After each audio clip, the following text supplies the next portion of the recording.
Graduates సమస్యల పరిష్కారానికి మీ గొంతుకనే వస్తున్నాను. మీ మద్దతు నాకు అందించి నా అభ్యర్థిత్వాన్ని బలపరిచి మొదటి ప్రాధాన్యత ఓటు వేసి గెలిపించాలని ప్రార్థిస్తున్నాను. భారత్ మాతాకి జై. అందుకేనా మొన్నటరకు బీఆర్ఎస్ చేయలేదు, కాంగ్రెస్ చేయట్లేదు, బీజేపీ చేస్తుంది అనే నినాదంతో వచ్చింది. మీరు అవును, ఏం చేస్తుందంటారు? వాళ్ళు ఏం చేయలేదు, మీరు ఏం చేస్తారంటారు? వాళ్ళు ఏమేమైతే చేయలేరో ఇంప్లిమెంటేషన్ మీరు ఒక్కటే ఇప్పటిదాకా నేను చెప్పిన కదా. ఇప్పుడు సింపుల్గా ఇప్పుడు ఫుడ్ ప్రాసెసింగ్ యూనిట్స్ తర్వాత ఏంటంటే ఎలక్ట్రానిక్స్ యూనిట్స్, ఫార్మా యూనిట్స్, ఎన్నో నంబర్ ఆఫ్ యూనిట్స్ ఉన్నాయి.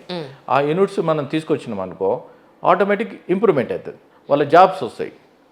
తర్వాత మేక్ ఇన్ ఇండియా ఉంది, మేక్ ఇన్ ఇండియాతో నెంబర్ ఆఫ్ ఇండస్ట్రీస్ పెట్టుకోవడానికి ఆస్కారం ఉంటుంది.